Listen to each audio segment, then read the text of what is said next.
What's going on, guys? It's your boy Hero, and today we're going to be going over 5 Fortnite tips that the pros don't tell you.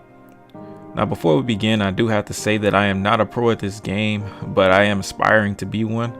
In the process of becoming better, one must study his peers and contemporaries to learn everything he can. So in the case of Fortnite, I have spent hours studying the strategies and thought processes of the top players of the game. And I've also become a much better player for doing so. So I'm sure this video will help you do the same.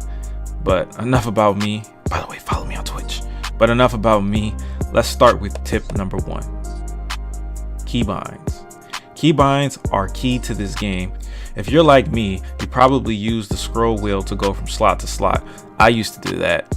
This is a terrible idea though, because in every game, every millisecond counts. And while you're scrolling up and down trying to build some stairs, before you know it, there's going to be a shotgun in your fucking face.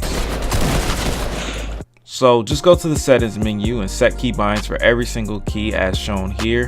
If you do this, you won't need a key for swapping from weapons to building materials, and you won't need to use the scroll wheel. Every good player I know uses hotkeys over scroll wheels, but they all use different hotkeys. These are my hotkeys, but set them to whatever you like. Also, remove the option to scroll the wheel to help break the habit. It may be hard to get used to these changes, but once you do, you will be a much better player for it. Tip number 2 is going to be sensitivity. Now, sensitivity in this game, or any game, can be a touchy subject. Everyone has their own playstyle, right? However, the general consensus for Fortnite is to turn that shit down. The lower your sensitivity is, the more accurate your mouse will be when aiming shots. What I recommend doing is setting your sensitivity very low, dropping in a game, and then testing said sensitivity, raising it incrementally until the mouse moves quickly but smoothly. The mouse moving smoothly is far more important than it moving quickly, but if it does move too slow, don't be afraid to turn it up a bit. Once you've gotten used to your sensitivity, we can go to tip 3. Practicing. Now, of course, you can get practice in the games, and that's going to be the best practice for you. The only problem with that is that this is a battle royale game, and well, if you land too close to other players, you might get blown up. If you land too far away, you might be running for hours and hours without a single player to shoot at.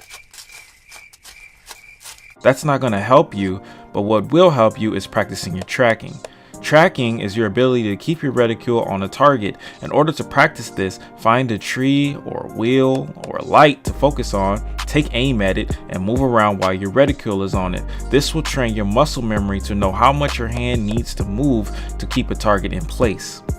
Also, to take it a step further, you can do this in the pre-game lobby with players who move around a lot. This training will be closer to a real situation. Unfortunately, the pre-game lobby is usually very short-lived. Tip number 4, wear headphones. I'm not sure if people know this, but sound in Fortnite can be almost as important as your vision. I can't tell you how many times I was able to save my life just by listening. Someone could be hiding in the basement of the house you're in, someone could be on your roof, someone could be flying in on a glider, someone could snipe you and miss and you need to know what direction it came from. You get the idea. Wear headphones if you want to take this game seriously. Tip 5, and the most important tip, build faster and build better. A lot of people will tell you to build, but they don't explain when or how or why to do so. There are only 2 times a player ever builds. 1, when he wants to get somewhere, or 2, when he wants to get some cover. So there's aggressive building and defensive building. Typically, when you build defensively, it's at end game when everyone else has forts, or it's when you're being shot at.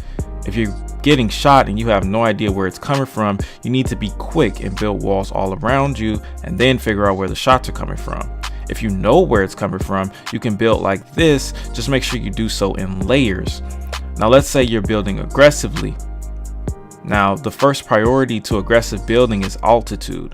The player who has the high ground always has the advantage. If you watched Revenge of the Sith, you would know this. You underestimate my power! Don't try it! High ground! Make sure you are always trying to get above your opponent, and if someone does get above you, take appropriate measures to ensure your survival until you can readjust, even if that means running away. The biggest tip I can give is never, and I mean never, give up the high ground once you get it. I can't tell you how many times I've gotten the best of my opponent and I just gave it all up because I wanted to chase them down. Don't do that. Learn from Obi-Wan, wait till he comes for you, and let him have your lightsaber. No homo. When it comes to building materials, wood is better for when you're being shot at because it builds the most health fastest.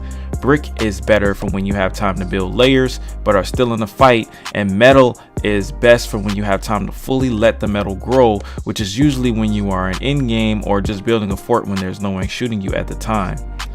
And that's it, guys. Those are the 5 tips that the pros don't tell you. If you enjoyed the video, please hit me with a like and share the video with your friends. Also subscribe for more Fortnite videos. It's your boy Hero. See you guys next time. Peace.